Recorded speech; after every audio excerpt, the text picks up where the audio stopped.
വാർത്തയിലെ താരത്തിന്റെ പുതിയ അധ്യായത്തിലേക്ക് എല്ലാ പ്രേക്ഷകർക്കും സ്വാഗതം.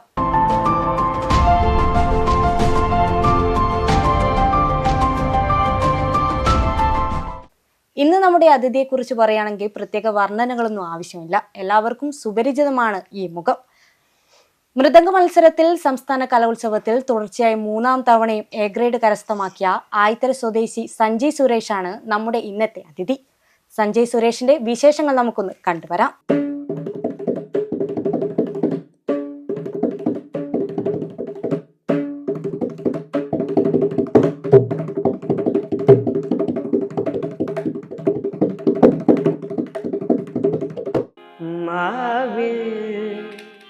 നാട്ടുമാവിൽ നമ്മളൂഞ്ഞാൽ പാട്ടെറിഞ്ഞു പാടും പാട്ടിലേതോ കൂട്ടുകാരായി നാമലഞ്ഞു. മിഴികളെന്തിനാണു വേറെ മൃദുലമീ കരങ്ങളില്ലേ അരികിലിന്നു നീല്ലയോ. കണ്ണാന കണ്ണേ കണ്ണാന കണ്ണേ എന്നിത് സായവാ പുണ്ണാനെ നെഞ്ചി പുണ്ണാനെ കയ്യാൽ പൂപ്പോല നീവവാ തൂങ്കും പോത് ഉന്നെറ്റി மீது முத்தங்கள் வைக்கணும் போர்வைகள் போத்தி போகாமல் தாழ்த்தி நான் காவல் காக்கணும் எல்லோரும் தூங்கும் நேரம் நானும் நீயும் மௌனத்தை பேசணும். ஆராரிராரோ, ராரோ, ராரோ, ஆராரிராரோ. ஆராரிராரோ, ராரோ, ராரோ, ஆராரிராரோ. നമസ്കാരം സഞ്ജയ്. നമസ്കാരം. എത്രാം ക്ലാസ്സിലെ സഞ്ജയ് ഇപ്പൊ പഠിക്കുന്നത്? Plus one. ഏത് സ്കൂളിലാണ് പഠിക്കുന്നത്? Mambaram higher secondary school. ഇപ്പോ മൃദംഗ മത്സരത്തിൽ തുടർച്ചയായിട്ട് 3-ാം തവണയാണ് ഇപ്പോൾ സംസ്ഥാന കലോത്സവത്തിൽ എ ഗ്രേഡ് കരസ്ഥമാക്കുന്നത്. എന്താണ് അതിന്റെ ഒരു വിശേഷം? എങ്ങനെയാണ്? എന്താ വിജയം ഉറപ്പിച്ചിരുന്നോ? അല്ല, ഉറപ്പിച്ചില്ല. ഒരുപാട് സന്തോഷമുണ്ട്. എന്തായാലും ആ. ദൈവത്തോടും എൻ്റെ ഗുരുനാഥനോടും എൻ്റെ അച്ഛനമ്മയോടൊക്കെ ഒരുപാട് സന്തോഷ സ്നേഹവും നന്ദിയൊക്കെ അറിയിക്കുകയാണ്. ആദ്യത്തെ തവണ പോകുമ്പോൾ നല്ല ടെൻഷൻ ഉണ്ടായിരുന്നു. പക്ഷേ ദൈവജനം കൊണ്ടും പ്രാക്ടീസിൻ്റെ ഫലം കൊണ്ടും ഒക്കെ കൊണ്ടും ആദ്യത്തെ തവണ ജില്ലയിൽ നിന്നും സ്റ്റേറ്റിലേക്ക് കടക്കാൻ പറ്റി. അപ്പോഴൊക്കെ ഒരു സ്വപ്നമൊക്കെ ആയിരുന്നു. ആദ്യമായിട്ട് മൃദംഗം ആദ്യം പഠിച്ചത് ക്ലാസിക്കൽ സോങ് പഠിക്കുന്ന സമയത്ത് തന്നെ എനിക്ക് ആഗ്രഹം ഉണ്ടായിരുന്നു, ഇങ്ങനെ മൃദംഗം പഠിക്കണമായിരുന്നു. അപ്പം അങ്ങനെ അച്ഛനോട് അമ്മയോടൊക്കെ പറഞ്ഞു പഠിക്കണം ആഗ്രഹമുണ്ട്. അപ്പോൾ ഇവിടെ അടുത്തൊന്നും ക്ലാസ് ഇല്ല മൃദംഗത്തിൻ്റെ. അപ്പോൾ കുറച്ച് ദൂരം മാഹി എത്തണം. അവിടെയാണ് കലാഗ്രാമാണ് മാഷ് മൃദംഗം എടുക്കുന്ന മാഷുള്ളത്. മാഷ് പയ്യനുള്ള രാജൻ മാഷാണ് എൻ്റെ ഗുരുനാഥൻ. അപ്പോൾ മാഹി പോയപ്പോൾ ഇങ്ങനെ ഒരു ക്ലാസ് എടുക്കുന്നുണ്ടെന്ന് അറിഞ്ഞു. അപ്പോൾ അവിടെ പോയി ചേർന്നു. അപ്പോൾ മാഷിന് നല്ലൊരു ക്ലാസ് കാരണം ഈ തുടർച്ചയായിട്ട് 3 തവണ ഞങ്ങൾക്ക് ജില്ലയിൽ നിന്ന് സ്റ്റേറ്റിലേക്ക് കടക്കാൻ പറ്റി. ഒരുപാട് സന്തോഷം, അഭിമാനം തോന്നി ഈ നിമിഷത്തിൽ. എങ്ങനെ ടൈറ്റ് കോമ്പറ്റീഷൻ ആയിരുന്നു? എത്ര മത്സരാർത്ഥികൾ ഉണ്ടായിരുന്നു? അതെ അതെ അതെ ജില്ലയിൽ നിന്ന് സ്റ്റേറ്റിലേക്ക് കടക്കാനാണ് വിഷമം. അതുവരെ സബ് ജില്ലയിലേക്കൊന്നും അധികം മത്സരാർത്ഥികൾ ഉണ്ടാവാറില്ല പൊതുവെ. ജില്ലയിൽ എത്തുമ്പോൾ എന്തായാലും ഒരു 10-12 ആൾക്കാരോളം ഉണ്ടാവാറുണ്ട്. അപ്പോൾ അവരെക്കാളും കുറച്ചുകൂടി നന്നായിട്ട് വച്ചുകൊണ്ടായിരിക്കും ആണല്ലോ ഇപ്പോൾ കിട്ടിയത്. എന്തായാലും അതിലും ഒരുപാട് സന്തോഷം. അവരൊക്കെ കുറച്ചുകൂടി കൂടുതൽ വായിക്കാൻ പറ്റിയാലും ഒരുപാട് സന്തോഷം. ഇപ്പൊ മൃദംഗം പഠിക്കാൻ ഇവിടെ ഒന്നും കിട്ടാതെ മാഹി പോയിട്ടാണ് വരുന്നത്. ദിവസം ആ ക്ലാസ് ഉണ്ടാവാറുണ്ടോ? ദിവസവും ശനി ഞായറാണ് ക്ലാസ് ഉണ്ടാവാറ്. അപ്പോൾ ആ ദിവസം പോയി വരും എപ്പോഴും. മൃദംഗം അല്ലാതെ സഞ്ജയ് ഏതൊക്കെ ഇൻസ്ട്രുമെന്റ്സ് ആണ് പഠിച്ചിരിക്കുന്നത്? മൃദംഗം അല്ലാതെ വരെ ഒരു ഇൻസ്ട്രുമെന്റ്സ് പഠിക്കണം എന്ന് ആഗ്രഹിച്ചത് ഏതാണ്? ഞാൻ ആദ്യം പഠിച്ച ഇൻസ്ട്രുമെന്റ് പറഞ്ഞത് തബലയാണ്. അത് കൂത്തുപറമ്പ് ഹാരിസ് ഭായ് സാറിൻ്റെ അടുത്തായിരുന്നു ആദ്യം പഠിച്ചത്. ആ സമയത്ത് ക്ലാസിക്കൽ പഠിച്ച് തുടങ്ങിയിട്ടുണ്ടായിരുന്നില്ല. അപ്പോൾ അതിനു മുമ്പേ ആയിരുന്നു തബല പഠിച്ചത്. അത് ഹാരിസ് ഭായ് സാറിൻ്റെ അടുത്താണ് പഠിച്ചത്. അതൊരു 2-3 കൊല്ലം പഠിച്ചിരുന്നു. അത് കഴിഞ്ഞിട്ട് ക്ലാസിക്കൽ പഠിച്ച് തുടങ്ങിയപ്പോഴാണ് മൃദംഗം വായിച്ചാൽ കൊള്ളാമായിരുന്നു, പഠിച്ചാൽ കൊള്ളാമായിരുന്നു തോന്നിയത്. അങ്ങനെയാണ് മൃദംഗത്തിലേക്ക് വന്നത്. ആദ്യം എന്തായാലും തുടക്കം കുറിച്ചത് പാട്ടാണ്. അതെ. പാട്ടിനോട് സഞ്ജയ്ക്ക് ഇങ്ങനെ ഒരു കമ്പം ഉണ്ടെന്ന് ആരാണ് ആദ്യം തിരിച്ചറിഞ്ഞത്? അത് എത്രാം ക്ലാസ്സിലായിരുന്നു? രണ്ടാളും കൂടി അമ്മയും അച്ഛനും കൂടി തിരിച്ചറിഞ്ഞത്. ഞാൻ ആദ്യം ക്ലാസിക്കൽ പഠിച്ച് തുടങ്ങുന്നത് 4ാം ക്ലാസ്സിൽ വെച്ചാണ്. അപ്പോൾ അത് ഞാൻ പഠിച്ചത് കൂത്തുപറമ്പ് മലയാള കലാനിലയം ഇൻസ്റ്റിറ്റ്യൂട്ടിലാണ് പഠിച്ചത്. അവിടെ എൻ്റെ ഗുരുനാഥൻ ഉണ്ടായിരുന്നത് എടയാറ് മനോജ് മാഷാണ് എൻ്റെ ഗുരുനാഥൻ. അതിനുശേഷം ഞാൻ പഠിച്ചത് എടയാറ് ബ്രദേഴ്സ് തന്നെ ഉള്ള ശങ്കർ മാഷയുടെ ഞാൻ പഠിച്ചത്. അത് മട്ടന്നൂർ നാദബ്രഹ്മ കലാക്ഷേത്രത്തിൽ ഞാൻ പഠിച്ചത്. ഇപ്പം ക്ലാസിക്കൽ മാറി ഇപ്പോൾ ഹിന്ദുസ്ഥാനി കൂടി ട്രൈ ചെയ്യാം എന്ന് വെച്ചിട്ട് ഇപ്പോൾ ഹിന്ദുസ്ഥാനി പഠിക്കുന്നുണ്ട്. അത് പഠിക്കുന്നത് മട്ടന്നൂർ ശിവരഞ്ജിനി കലാക്ഷേത്രത്തിൽ നിന്ന് മോഹന മാഷ്, മാലൂരിലുള്ള മോഹന മാഷാണ് ഇപ്പം എൻ്റെ ഹിന്ദുസ്ഥാനിയിൽ വരുന്നത്. കൂടുതലായും സഞ്ജയ്ക്ക് ഏത് തരത്തിലുള്ള പാട്ടുകളാണ് കൂടുതലായി ആസ്വദിക്കാനും പാടാനും താല്പര്യമുള്ളത്? ഒരു ലൈറ്റും ഇഷ്ടമാണ്. എന്തായാലും ക്ലാസിക്കൽ പഠിക്കുന്നതോട് സെമി ക്ലാസിക്കലും ഒക്കെ കുറച്ചും കൂടി കേൾക്കാൻ താല്പര്യവും ഇഷ്ടമൊക്കെയാണ് അതിനോട്. ഉണ്ടല്ലേ. ഇതിപ്പോൾ സഞ്ജയിന് എല്ലാവർക്കും സുപരിചിതമായതെന്ന് പറയുന്നത് സി കേരളയിലെ പ്രോഗ്രാമിലൂടെയാണ്, സരിഗമപ പ്രോഗ്രാമിലൂടെയാണ്. അപ്പോൾ അതിൻ്റെയൊക്കെ എന്താണ് ആ ഓഡിഷന് ആരാണ് അതിനായിട്ട് ഒരു പ്രചോദനം നൽകിയത്? ഓഡിഷനൊക്കെ പോകുമ്പോൾ ആ ഒരു മെമ്മറീസ് എന്തൊക്കെയാണ്? അതിനു മുമ്പേ കുറേ ചാനലിലുള്ള പ്രോഗ്രാംസിന് ഓഡിഷന് പോകാറുണ്ടായിരുന്നു.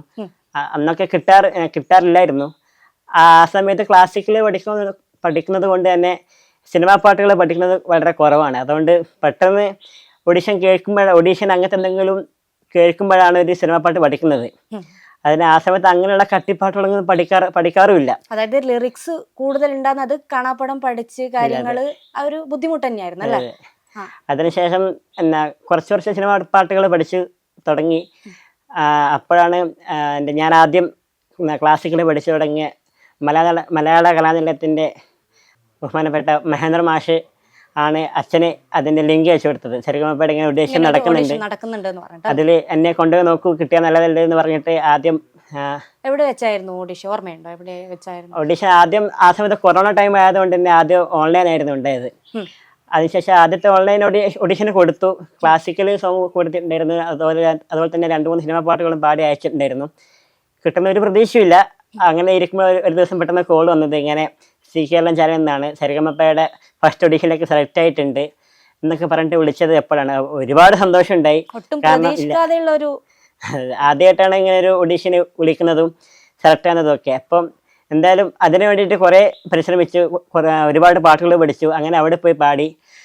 അങ്ങനെ അവിടെ അത് നടന്നത് എറണാകുളത്ത് വെച്ചായിരുന്നു. എറണാകുളം അവിടുന്ന് നടന്ന 2 ഓഡിഷനിലും സെലക്റ്റായി.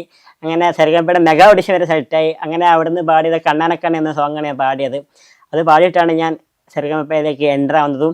അങ്ങനെ കുറേ നല്ല നല്ല പാട്ടുകൾ പാടി അവിടെ പാടിയിട്ട് അവസാനം ഫൈനലിൽ എത്തുകയും ഫൈനലിലെ സെക്കൻഡ് റണ്ണറപ്പായി വിജയിക്കാൻ സാധിച്ചതും ഒക്കെ. ഫസ്റ്റ് തന്നെ പാടിയെന്ന് പറഞ്ഞത് കണ്ണാനക്കണ്ണ. ആ ഒരു പാട്ട് ഒരു 4 വരി പാടില്ലേ? പാടാം. കണ്ണാനക്കണ്ണേ കണ്ണാനക്കണ്ണേ എന്നിത് സായവാ, പുണ്ണാനെ നെഞ്ചൈ പുണ്ണാനെ കയ്യാൽ പൂപ്പോല നീവാ, ഞാൻ കാത്ത് നിന്റെ കാലങ്ങൾ തോറും ഏക്കം തീരുമാ, ഞാൻ പാത്ത് ഉണ്ടൻ പൊൻവാനം എങ്കും എൻ മിന്നൽ തോன்றுமா, തണ്ണീരായി മേഘം തോറും കണ്ണീർ ചേരും കർക്കണ്ടായി മാറുമാ, ആരാരിരാരോ രാരോ രാരോ ആരാരിരാരോ ആരാരിരാരോ രാരോ രാരോ ആരാരിരാരോ ആരാരിരാരോ രാരോ രാരോ ആരാരിരാരോ ആരാരിരാരോ രാരോ രാരോ ആരാരിരാരോ. Super, thank you. ഈ ആ പരിപാടിയിൽ പങ്കെടുക്കുമ്പോൾ ഈ പാട്ടൊക്കെ ചൂസ് ചെയ്യുന്നത് എങ്ങനെയാണ്? സഞ്ജയിൻ്റെ ഇഷ്ടപ്രകാരമാണോ? എങ്ങനെയാണ്? അച്ഛനും അമ്മയും ഓരോ പാട്ട് ചൂസ് ചെയ്യുകയാണോ ചെയ്യുന്നത്, അല്ലെങ്കിൽ സഞ്ജയ് പ്രത്യേകം ഒരു ഓഡീഷൻ? എന്തായാലും നമുക്ക് ഇഷ്ടപ്പെട്ട പാട്ട് പാടാനാണ് ആദ്യം പറയുക. അപ്പം എന്തായാലും നമ്മളെ കൊണ്ടാവുന്ന നല്ലൊരു പാട്ട് പഠിച്ചിട്ട് പോകാനാണ് പതിവ്. പക്ഷേ ഇതിൽ സെലക്ട് ചെയ്തതിന് ശേഷം നമ്മളെ കഴിവ് തെളിയിക്കാൻ പറ്റുന്ന രീതിയിലുള്ള പാട്ടുകളാണല്ലോ റിയാലിറ്റി ഷോയിൽ പാടേണ്ടത്. അപ്പം അച്ഛനും അമ്മയൊക്കെ ഇരുന്ന് ഡിസ്കസ് ചെയ്തിട്ട് അത്തരത്തിലുള്ള പാട്ടുകൾ സെലക്ട് ചെയ്യും, അത് പഠിക്കുകയും അത് അവരോട് പറയുകയൊക്കെ ചെയ്തിട്ട് അങ്ങനെയുള്ള പാട്ടുകൾ പിന്നെ പഠിച്ചു തുടങ്ങി ഓഡീഷന് സെലക്ട് ചെയ്തതിന് ശേഷം. ആ ആ പരിപാടിയിൽ കൂടുതൽ ഒരു 3 ജഡ്ജസ് ഉണ്ട്. ആ കൂടുതൽ ഒരു അറ്റാച്ച്മെന്റ് തോന്നിയ ഒരു ജഡ്ജ് എന്ന് പറയുമ്പോൾ ആരെയായിരിക്കും ഇപ്പോൾ ഓർമ്മ വരുന്നത്? അവരോടൊരു ഒരു മെമ്മറീസ്, അവരോടൊപ്പം ഉള്ള ഒരു മെമ്മറീസ് ഉണ്ടാവുമല്ലോ. പിന്നെ 3 ജഡ്ജസ് ഉണ്ടായത് സുജാത മാം, അതുപോലെ ഷാൻ റഹ്മാൻ, അതിൻ്റെ പ്രിയപ്പെട്ട ഗോപി സുന്ദർ സാറ്. നല്ല അറ്റാച്ച്മെന്റ് എന്ന് പറയാൻ 3 ആളും ഒരുപോലെ തന്നെ ആയിരുന്നു ഉണ്ടായത്. പക്ഷെ എന്നാൽ കുറച്ചും കൂടി അറ്റാച്ച്മെന്റ് പറയാൻ എൻ്റെ ടീം ലീഡറായ ഗോപി സുന്ദർ സാറോടാണ് കുറച്ചുകൂടി അറ്റാച്ച്മെന്റ് ഉണ്ടായത്. സാറ് ഒരുപാട് നല്ല നല്ല കാര്യങ്ങൾ പറഞ്ഞു തരികയും അങ്ങനെ സ്റ്റേജിൽ പെർഫോം ചെയ്യണമെന്ന് പറഞ്ഞു തരികയും ഒരുപാട് വിളിച്ച് സംസാരിക്കാറൊക്കെ ഉണ്ടായിരുന്നത് സാറാണ്. അപ്പം സാറോടാണ് കുറച്ചും കൂടി അറ്റാച്ച്മെന്റ് ഉണ്ടായതും ഒക്കെ. കൂടെ പാടിയവരൊപ്പം ഇപ്പോൾ ഒരു കോണ്ടാക്ട് ഉണ്ടോ? ഉണ്ട്, അവരെ ഇടയ്ക്ക് വിളിക്കുകയും സംസാരിക്കുകയൊക്കെ ചെയ്യാറുണ്ട്. വേറെ എന്തൊക്കെയാണ് പ്രത്യേക ഒരു ഏത് പാട്ട് പാടിയപ്പോഴാണ് സഞ്ജയ്ക്ക് കൂടുതലൊരു? ഞാൻ ഈ സെരഗമപ്പയിൽ സെരഗമപ്പയിൽ പാടിയിട്ട് ഫസ്റ്റ് ബ്ലോക്ക് ബസ്റ്റർ 100 മാർക്സ് കിട്ടിയത് NS ഉള്ള പുകരെ എന്ന A റഹ്മാൻ സാറിൻ്റെ കമ്പോസിങ്ങുകളുടെ ശങ്കർ മഹാദേവൻ സാറ് പാടിയ ആ ഗ്രേറ്റ് സോങ്ങാണ് ഞാൻ ആദ്യമായിട്ട് ഇതിൽ പാടിയിട്ട് ബ്ലോക്ക് ബസ്റ്റർ കിട്ടിയത്. ആ സോങ് പാടിയിട്ടാണ് കിട്ടിയത്. അപ്പോൾ അതിൽ നല്ല നല്ല കമൻസും കാര്യങ്ങളും ഒക്കെ എല്ലാവരും പാടുന്നുണ്ടായിരുന്നു. അതുപോലെ തന്നെ പിന്നെ പാടിയത് ഉന്നെ കാണാതെ ഞാൻ എന്ന അതും ശങ്കർ മഹാദേവൻ സാറിൻ്റെ പാട്ടാണ്. പിന്നെ അതുപോലെ പള്ളിക്കെട്ട് ശബരിമലയ്ക്ക് ആ പാട്ടൊക്കെ പാടിയിട്ട് നല്ല നല്ല കമൻസും ഒക്കെ ഉണ്ടായിരുന്നു. ഒരു റോൾ മോഡൽ ആക്കണം എന്ന് വിചാരിച്ച് ഏത് ഗായകനെയായിരിക്കും കൂടുതൽ ഒരു താല്പര്യം? ആ ഗായകനെ പോലെ പാടണോ, അല്ലെങ്കിൽ ആ ഗായകനാണ് എൻ്റെ ഒരു റോൾ മോഡൽ എന്ന് ചിന്തിക്കുന്ന ആരായിരിക്കും? അത് ഞാൻ ഫസ്റ്റ് പാട്ട് പാടിയ കണ്ണാനക്കണ്ണ് പാടിയ ശ്രീറാം സാറിൻ്റെ സ്റ്റൈല് കൊണ്ടുവരാൻ ശ്രമിക്കാറുണ്ട്. സാറിൻ്റെ പോലെ ആവണം എന്നാണ് എൻ്റെ ആഗ്രഹം. സാറിൻ്റെ ഒരുപാട് പാട്ടുകൾ പഠിച്ചിട്ടുണ്ട്, പാടിയിട്ടുണ്ട്. അപ്പം സാറാണ് റോൾ മോഡൽ. സാറിൻ്റെ ഇപ്പോഴത്തെ ലേറ്റസ്റ്റ് ആയിട്ടുള്ള പാട്ട് ഏതാ പഠിച്ചിട്ടില്ല സഞ്ജയ്? ഇപ്പോൾ പഠിച്ചതിപ്പം മറുവാർത്ത പേസാതെ എന്ന പാട്ട് കേൾക്കാറുണ്ട്. അതാണ് ഇപ്പോൾ ശ്രീറാം സാറിൻ്റെ അധികം കേട്ട് പാടാറ്. അതൊന്ന് ഒരു 2 വരി. மறுவார்த்தை பேசாது மடி மீது நீ தூங்கிட இமை போல நான் காத்த கனவாய் நீ மாறிட மயில் போகும் விரல் உன்னை விழுதும் மனம் பாடமா விளையாடல் விழுதும். സഞ്ജയ് ഇപ്പോൾ പറഞ്ഞതെന്ന് വെച്ചാൽ ബ്ലോക്ക് ബസ്റ്റർ കിട്ടിയത് 3 പാട്ട് പാടിയിട്ടാണെന്ന് പറഞ്ഞു. ഇപ്പോൾ ശബരിമല സീസൺ ആയതുകൊണ്ട് ആ 3 പാട്ടിൽ ആ പള്ളിക്കെട്ട് ഇപ്പോൾ കൂടുതൽ തരംഗായി മാറും. ആ ഒരു പാട്ടൊന്ന് ഇരുമുടിതാകി ഒരു മനതാകി ഗുരുവനവേ വന്നു ഇരുവിനെ തീർക്കും യമനയുവെല്ലും തിരുവടിയെ കാണ വന്നോ പള്ളിക്കെട്ട് ശബരിമലയ്ക്ക് കല്ലും മുള്ളും കാലുക്ക് മെത്തെ സ്വാമിയേ അയ്യപ്പോ അയ്യപ്പോ സ്വാമിയേ സ്വാമിയേ അയ്യപ്പോ അയ്യപ്പോ സ്വാമിയേ ഗംഗൈ നദി പോൽ പുണ്യ നദിയാം പമ്പൈ നീരാടി ശങ്കര മകനെ കുമ്പിടുവാർ സഞ്ജനമിன்றி ഏറ്റിടുവാർ നീലിമലയേറ്റം ശിവബാലനും ഏറ്റിടുവാർ കാലമെല്ലാം നമുക്കേ അരുൾ കാവലനായിരുപ്പാർ ദേഹബലം ത പാദബലം ത ദേഹബലം ത പാദബലം ത ദേഹബലം ത என்றால் அவரும் தேகத்தை தந்திடுவார் പാദബലം ത என்றால் അവരും പാദത്തെ തന്നിടുവാർ നല്ല പാതയെ കാട്ടിടുവാർ. സഞ്ജയ് പങ്കെടുത്ത മത്സരങ്ങളിൽ ഈ സംഗീതം ചൂസ് ചെയ്യാൻ ശ്രമിച്ചിട്ടുണ്ടോ കൂടുതലായിട്ട്? ഉണ്ട്. കലോത്സവത്തിലെ ജില്ല വരെ ലൈറ്റ് മ്യൂസിക്, ക്ലാസിക്കൽ, അത് ഗ്രൂപ്പ് സോങ് ഇതിനൊക്കെ പങ്കെടുത്തിട്ടുണ്ടായിരുന്നു. അതിനൊക്കെ സെക്കൻഡ് എ ഗ്രേഡ് ആയിരുന്നു എല്ലാത്തിനും ഉണ്ടായിരുന്നത്. അടുത്ത വർഷം അത് ഇമ്പ്രൂവ് ചെയ്ത് ഫസ്റ്റിലേക്ക് കൊണ്ടുവരാൻ ശ്രമിക്കുന്നുണ്ട്. പറ്റട്ടെ എന്ന് ആഗ്രഹിക്കുന്നു. ഈ പാട്ട് പാടുമ്പോൾ ഇത് ഇമ്പ്രൂവ്മെന്റ് ചെയ്യാൻ ആരെങ്കിലും ഏതെങ്കിലും ഒരു ഗായകന്റെ ഒരു പാട്ട് എൻ്റെ പാട്ട് കറക്ഷൻ ചെയ്യാറൊക്കെ ഉള്ളത് അമ്മയച്ഛൻ തന്നെ ആണ് ചെയ്യാറുള്ളത്. ഒരു പാട്ട് പഠിക്കുന്ന സമയത്ത് എന്നെക്കാട്ടും കൂടുതൽ ആ പാട്ട് അറിയുന്നത് ഇവരെ ആയിരിക്കും.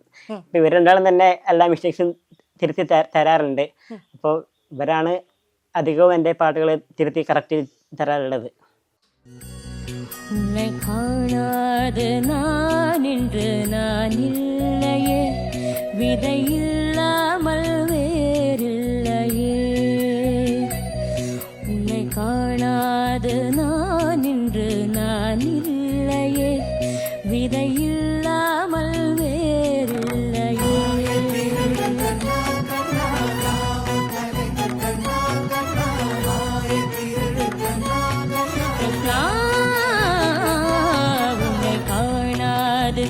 நான் இன்று நான் இல்லையே விதை இல்லாமல் வேறில்லையே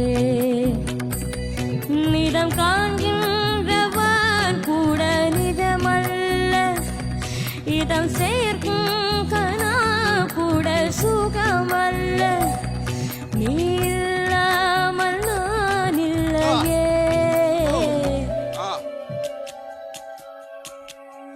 உன்னை காணாமல் உன்னை காணாமல் உன்னை காணாமல் உன்னை காணாமல் கமதனி சாணி தபமக மரிகரிச உன்னை காணாமல் நெஞ்சே தடுமாறுதே விதையில்லாமல் வேறில்லை. സഞ്ജയ് പാടിയതിൽ ഏറ്റവും ഇഷ്ടമുള്ള ഒരു പാട്ടുണ്ടാവുമല്ലോ, നമുക്കൊരു ആ പാട്ട് ഒരു പ്രിയപ്പെട്ട ഒരു പാട്ടുണ്ടാവുമല്ലോ, അത് ഏതാണ്? അതിൻ്റെ ഒരു 4 വരി ഒന്ന് പാടാം. എനിക്ക് പാടി ഇഷ്ടപ്പെട്ടത് ഉന്നെ കാണാതെ എന്ന സാങ്ങാണ് ഇഷ്ടപ്പെട്ടത്, അത് പാടാം. ഉന്നെ കാണാതെ നാനിൻ്റെ നാനില്ലയേ വിതയില്ലാമൽ വേറില്ലയേ ഉന്നെ കാണാതെ നാനിൻ്റെ നാനില്ലയേ വിതയില്ലാമൽ വേറില്ലയേ നിറം காண்கின்றவான் கூட நிஜமல்ல இதம் சேர்க்கும் கனா கூட சுகமல்ல நீ இல்லாமல் நான் இல்லையே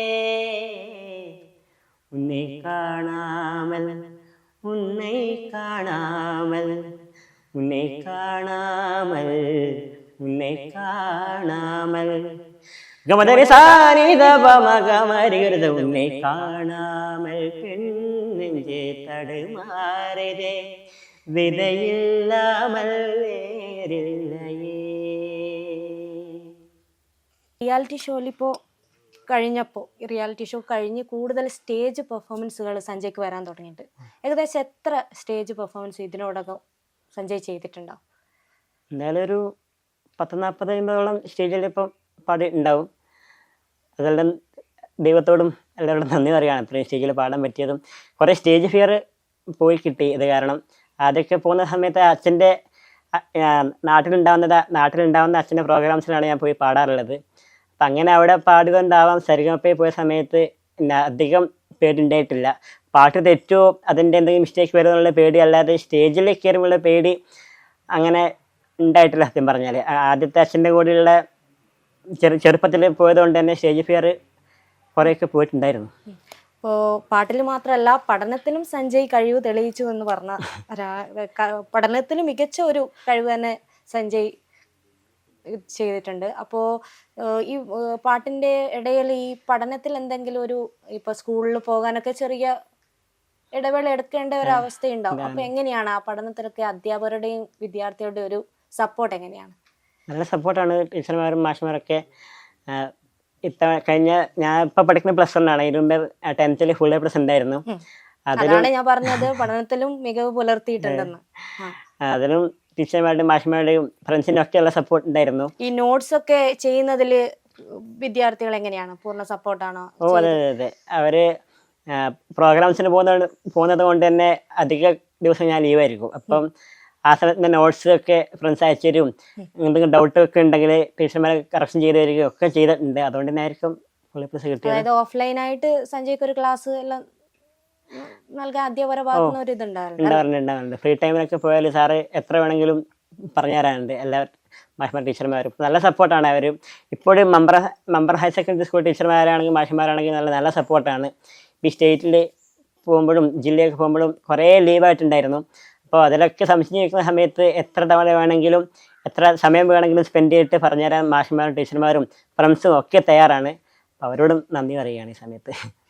അപ്പോൾ സഞ്ജയ് പറഞ്ഞു സഞ്ജയുടെ ഉയർച്ചയ്ക്ക് കാരണം സഞ്ജയുടെ അച്ഛനും അമ്മയാണ്. തീർച്ചയായും. അച്ഛനും അമ്മേനെ ഒന്ന് പരിചയപ്പെട്ടൂടെ? ഓ സഞ്ജയ്, അപ്പോൾ അച്ഛനും അമ്മേനെ ഒന്ന് പരിചയപ്പെടുത്തിത്താ. അച്ഛൻ അച്ഛന് സുരേഷ്, കീബോർഡ് ആർട്ടിസ്റ്റാണ്. അമ്മ ഹൗസ് വൈഫാണ്. അമ്മേൻ്റെ പേര് അഞ്ജലി.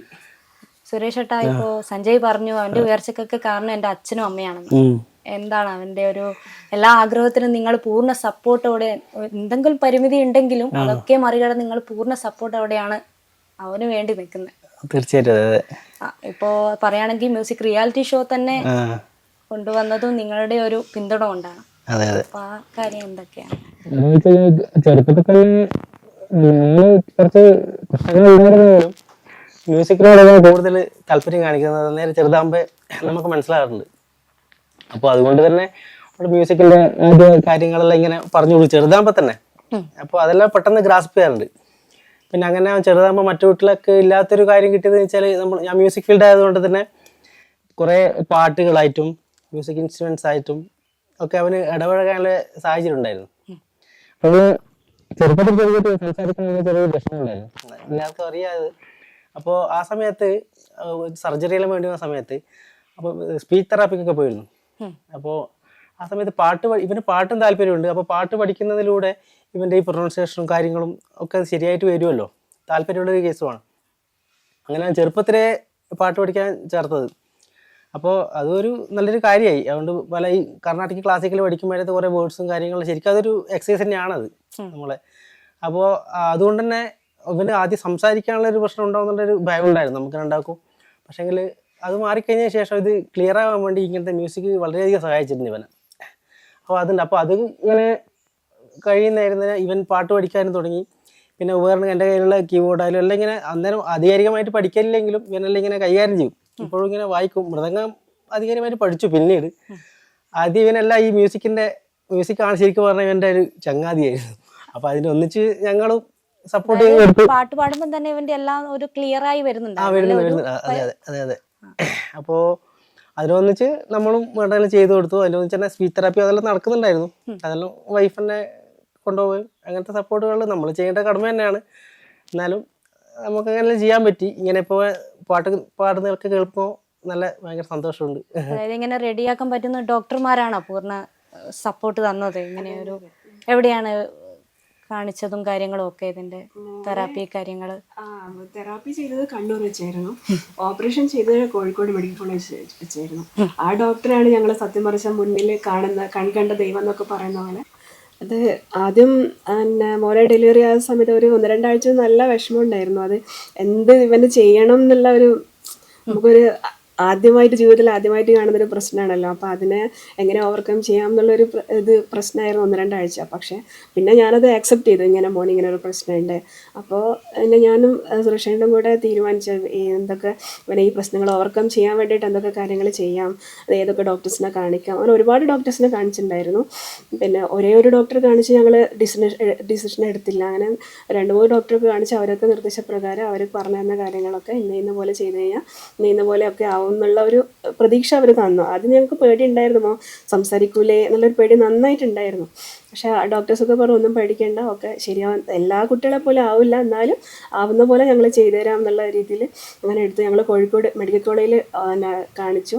അപ്പോൾ അവിടുന്ന് ഞങ്ങൾ എന്താ പറയുക കൺകണ്ട ദൈവം എന്നൊക്കെ പറയുന്ന പോലെ ഒരു അക്ബർ ഷെരീഫ് സർ ആണ് മോൻ്റെ ട്രീറ്റ്മെൻറ്റ് ഓപ്പറേഷനും കാര്യങ്ങളൊക്കെ കൃത്യ ടൈമിൽ എല്ലാം ചെയ്തു തന്നത്. അപ്പോൾ അവർ തന്നെയാണ് പറഞ്ഞത് സ്പീച്ച് തെറാപ്പി നടത്തണം എന്ന് പറഞ്ഞു. അങ്ങനെ ഞങ്ങൾ കണ്ണൂർ ഒരു ഡോക്ടറെ അടുത്ത് കൊണ്ടുപോയി സ്പീച്ച് തെറാപ്പി ഒരു 1.5 വർഷത്തോളം ചെയ്തിട്ടുണ്ടായിരുന്നു. അതിൻ്റെയൊക്കെ ഭാഗമായിട്ട് ഇപ്പം ഈ രീതിയിലായി. പക്ഷെ പിന്നെ സംസാരിക്കുന്നതിനെക്കാട്ടും കൂടുതലായിട്ട് പിന്നെ നല്ല രീതിയിലാവുന്നത് പാട്ടായിരുന്നു. അത് ഒന്നും സംസാരിക്കാൻ തുടങ്ങുന്നതിന് മുന്നേ തന്നെ സുരേഷേട്ടൻ്റെ മടിയിലിരുന്ന് ഹാർമോണിയം കൃത്യമായിട്ട് സുരേഷേട്ടൻ എന്ത് പറഞ്ഞെടുക്കുന്നോ അത് വായിക്കാറുണ്ടായിരുന്നു. അത് തൊണ്ടയിൽ ഒരു ശബ്ദം ഇങ്ങനെ ഉണ്ടാക്കും, പക്ഷെ ഹാർമോണിയത്തിൻ്റെ കൂടെ തന്നെ ഇത്. അപ്പോൾ പരിപാടി കഴിഞ്ഞ് തിരിച്ചു വരുമ്പോഴത്തേക്ക് ഞാൻ ഇത് മുഴുവൻ പഠിച്ച് അച്ഛനെ കേൾപ്പിക്കണം എന്നുള്ളൊരു വാശി കൂടെ കുഞ്ഞാകുമ്പോൾ തന്നെ ഉണ്ടായിരുന്നു. ഏറ്റവും കുഞ്ഞിൽ തന്നെ ഉണ്ടായിരുന്നു. അപ്പോഴേ ഞങ്ങൾക്ക് മനസ്സിലായി ഇവന് സംഗീതം എന്തായാലും ഉള്ളിലുണ്ട് എന്ന് മനസ്സിലായി. അങ്ങനെ എന്താ സംസാരിച്ചു തുടങ്ങി, പാട്ട് പാടി തുടങ്ങി. അങ്ങനെ നല്ല ഗുരുനാഥന്മാരെ കീഴിൽ പാട്ട് പഠിപ്പിച്ചു. അവൻ്റെ തന്നെ ആഗ്രഹപ്രകാരം മൃദംഗം പഠിക്കണം എന്ന് പറഞ്ഞു, തബല പഠിക്കണം എന്ന് പറഞ്ഞു. അത് കുറച്ച് പഠിച്ചു. പിന്നെ അതിനുശേഷം മൃദംഗത്തിലേക്ക് വന്നു. മൃദംഗം ഇപ്പം ഏറ്റവും നല്ല രീതിയിൽ മാഷിൻ്റെ കീഴിൽ പഠിച്ചു വരുന്നു. പറഞ്ഞു മൃദംഗം ഇപ്പം മാഹി പോയിട്ടാണ് പഠിച്ചു വരുന്നത്.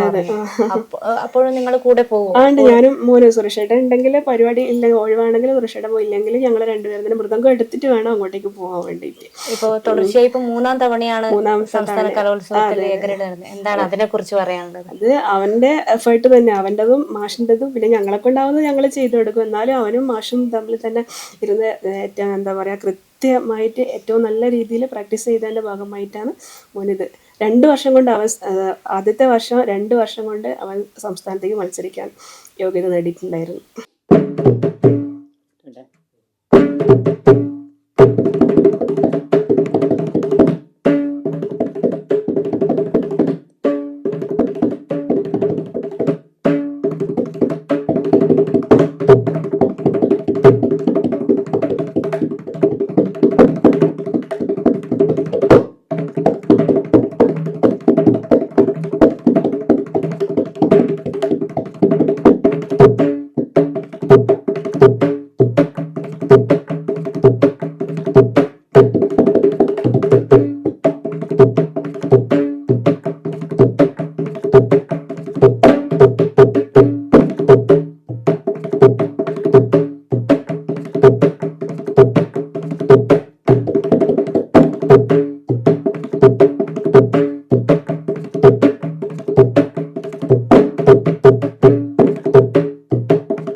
ഇപ്പൊ വേറെ ഏതെങ്കിലും റിയാലിറ്റി ഷോയില് ഉള്ള എന്തെങ്കിലും കൊടുക്കുവോ, അങ്ങനെ എന്തെങ്കിലും ചെയ്യാൻ ആഗ്രഹിക്കുന്നുണ്ടോ? ഇനി ഒരു റിയാലിറ്റി ഷോ ഇപ്പം പഠിക്കേണ്ട ഒരു ഇതിലായതുകൊണ്ട് എന്നാലും ട്രൈ ചെയ്യാൻ താല്പര്യമുണ്ട്.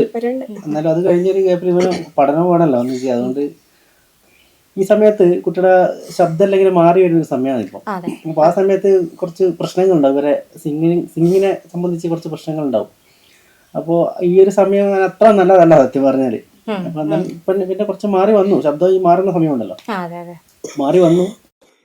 ട്രൈ ചെയ്യും, കുഴപ്പമൊന്നുമില്ല. ട്രൈ ചെയ്യാതിന്റെ അവൻ പറഞ്ഞു ചെറുപ്പത്തില് സുരേഷാന്റെ പ്രോഗ്രാമിലൊക്കെ അവനെ കൊണ്ടുപോയി അങ്ങനെയാണ് സ്റ്റേജ് ഫിയർ മാറ്റിയത്.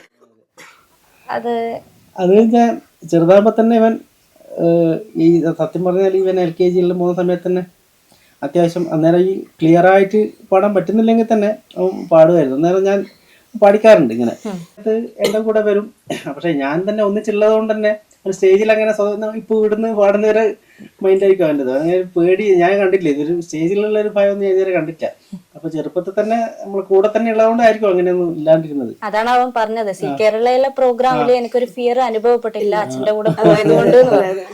മൃദംഗം അല്ലാതെ വേറെ എന്തൊരു ഇൻസ്ട്രുമെന്റ്സ് ആണ് ഇപ്പോ സുരേഷ് കീബോർഡ് ചെയ്യുന്നുണ്ട്, അതൊക്കെ ഇവൻ പഠിക്കുന്നത് മൃദംഗം തന്നെയാണ് പഠിക്കുന്നത്. അല്ലാണ്ട് ഇവൻ എല്ലാ ഇൻസ്ട്രുമെന്റും വായിക്കും. കീബോർഡ് വായിക്കാറുണ്ട്, ഹാർമോണിയം വായിക്കാറുണ്ട്. അപ്പൊ ചിലപ്പോ എന്നെ അങ്ങനെ ചീത്ത പറയാറുണ്ട് കീബോർഡ് പഠിപ്പിച്ചു കൊടുക്കാഞ്ഞിട്ട്. അതുകൊണ്ട് സുരേഷ് ഏട്ടൻ ഇപ്പൊ കീബോർഡ് പുറത്താണോ ഇങ്ങനെയുള്ള? അല്ല, ഞാൻ ഇപ്പൊ നാട്ടിൽ തന്നെ ഇത്രനാളും കണ്ണൂരിലുള്ള ഒരു ഓർക്കസ്ട്രയിൽ സ്ഥിരമായിട്ടുണ്ടായിരുന്നു. കുറച്ച് വർഷമായിട്ട് കണ്ണൂരിലുള്ള ഒരു ഹൈ ബീറ്റ്സ് ഓർക്കസ്ട്രയിൽ സ്ഥിരമായിട്ടുണ്ടായിരുന്നു. കഴിഞ്ഞിപ്പോൾ അതിൻ്റെ അകത്ത് ഇപ്പൊ ഫ്രീലാൻഡ് ആയിട്ട് നാട്ടിൽ പോകുന്നു. കൂടുതലും ഇപ്പോൾ പയ്യന്നൂരിലെ SS ഓർക്കസ്ട്ര ഉണ്ട്, അവരുടെ പ്രോഗ്രാംസാണ് ഇപ്പോൾ കൂടുതൽ പോയിക്കൊണ്ടിരിക്കുന്നത്. നിങ്ങൾ എങ്ങനെ ചെറുപ്പത്തിൽ തുടങ്ങിയാണോ? ഇത് ചെറുപ്പത്തിൽ തന്നെ തുടങ്ങിയതാണ്. പിന്നെ ചെറുതാകുമ്പോൾ ഈ പറഞ്ഞ പോലെ മ്യൂസിക്കിനോടെന്തോ താല്പര്യം. അപ്പോൾ തന്നെ ഈ പറഞ്ഞ പോലെ ചെറിയ ഹാർമോണിയം, ചെറിയ കീബോർഡിൽ ഇങ്ങനെ നമ്മൾ കയ്യിലില്ലെങ്കിലും കിട്ടുമ്പോൾ കാണുമ്പോൾ ഇങ്ങനെ താല്പര്യം കൊണ്ട് പിന്നെ ഇങ്ങനെ അന്നേരം ഈ സാഹചര്യം അല്ലല്ലോ ചെറുപ്പത്തില് സപ്പോർട്ട് പിന്തുണ അതൊന്നുമില്ല, അത് തിരിച്ചറിയാൻ അങ്ങനത്തെ ഒന്നും ഇല്ല. അപ്പോൾ ശരിക്കും പറഞ്ഞാൽ ഇപ്പൊ തന്നെ ഇവിടെ ഒന്നും കീബോർഡൊന്നും പഠിക്കാതെ ഇവിടെ അടുത്തൊന്നും ഒരു നല്ല ക്ലാസ് ഇല്ല. പറഞ്ഞാല് ക്ലാസ് ഒക്കെ ഉണ്ട്, എന്നാലും ശരിക്കും ആധികാരികമായിട്ട് പഠിക്കാൻ പറ്റിയ സ്ഥലം കൂടി അടുത്തൊന്നും ഇല്ല സത്യം പറഞ്ഞാല്. അപ്പോൾ അങ്ങനെ കുറെ മുന്നിലുള്ള അവസ്ഥ പറയണ്ടല്ലോ. അപ്പൊ എന്നാലും നമ്മുടെ താല്പര്യം കൊണ്ട് ഇങ്ങനെ ഒരു വീട്ടിൽ എത്തിപ്പോയതാണ്. എങ്ങനെ ഫാമിലി എങ്ങനെ പിന്തുണ? നിങ്ങളുടെ ഫാമിലി ആയാലും ചേച്ചിയുടെ ഫാമിലി ആയാലും എങ്ങനെയാണ് ഇതിന്റെ ഒരു പ്രോത്സാഹനം പിന്തുണയൊക്കെ നൽകുന്നത്? ഓ, കുഴപ്പമൊന്നുമില്ല, സപ്പോർട്ട് തന്നെയാണ്. പക്ഷെ ഈ പറഞ്ഞ പോലെ അവർക്ക് പണ്ടത്തെ നമ്മളെ മുന്നിലത്തെ തലമുറയല്ലേ, അപ്പൊ അതിനെപ്പറ്റി ഇതിന്റെ ഒരു ഇത് അവർക്ക് അറിയില്ല, എങ്ങനെയല്ല നമ്മൾ ഡയറക്റ്റ് ചെയ്യേണ്ടത്, അങ്ങനത്തെ ഒന്നും അവർ മനസ്സിലാക്കാത്ത കൊണ്ടുള്ള പ്രശ്നങ്ങളേ ഉള്ളൂ, അതൊന്നുമില്ല. ഇപ്പൊ എന്തായാലും നിങ്ങൾ മൂന്നാളും കിട്ടിയ സ്ഥിതിക്ക് ഒരു പാട്ടായിക്കൂടെ? സഞ്ജയ് കൂടെ എന്നൊരു പാട്ട് നോക്കാം.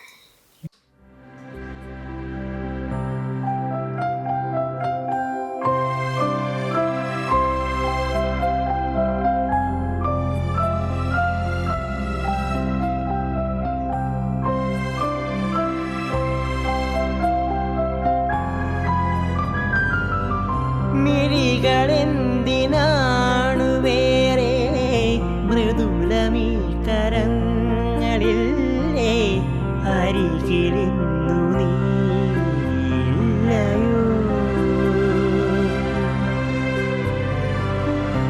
എന്തു ചൊല്ലി യാത്രയോതുമിന്നു ഞാൻ കഥനപൂർണമെൻ വാക്കുകൾ. നീയില്ലാ ജന്മമുണ്ടോ, നീ അറിയാ യാത്രയുണ്ടോ, നീയണയും രാവു തേടി ഞാനിവിടെ കാത്തു നിൽക്കാം. പോയി വരുവോളം നിനക്കായി ഞാൻ തരും മനം. അലീന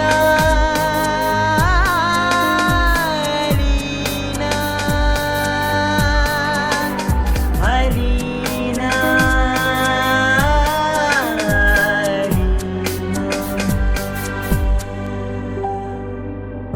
കരളേ നിൻ കൈ പിടിച്ചാൽ കടലോളം വെണ്ണിലാവേ, കണ്ണിൻ കാഴ്ചയിൽ നീ കുറുകുന്നൊരു വെൺപിറാവ്.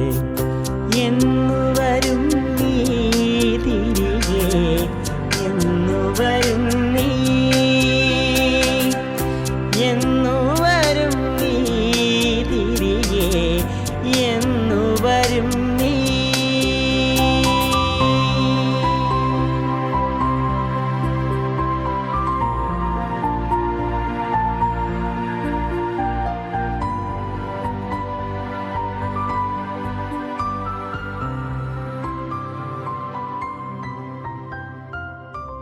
സഞ്ജയ് ഇനിയും നല്ല ഉയർച്ചയിലേക്ക് എത്തട്ടെ, നല്ല നല്ല അവസരങ്ങൾ തേടിയെത്തട്ടെ. അതുപോലെ തന്നെ അച്ഛൻ്റെയും അമ്മയുടെയും നല്ലൊരു പിന്തുണ ഇന്നും മുന്നോട്ട് പോകട്ടെ എന്ന് ആശംസിക്കുകയാണ്. അപ്പോൾ പിന്നെ ഇങ്ങനെയൊരു സപ്പോർട്ട് ചെയ്ത ഗ്രാമിക ചാനലിനും എൻ്റെ കുടുംബത്തിൻ്റെയും നന്ദി, സ്നേഹവും കടപ്പാടും ഒക്കെ അറിയിക്കുകയാണ്. Thank you so much. വാർത്തയിലെ താരത്തിന്റെ ഈ അധ്യായം ഇവിടെ അവസാനിക്കുകയാണ്. മറ്റൊരു അതിഥിയുമായി അടുത്ത അധ്യായത്തിൽ കാണാം. നമസ്കാരം.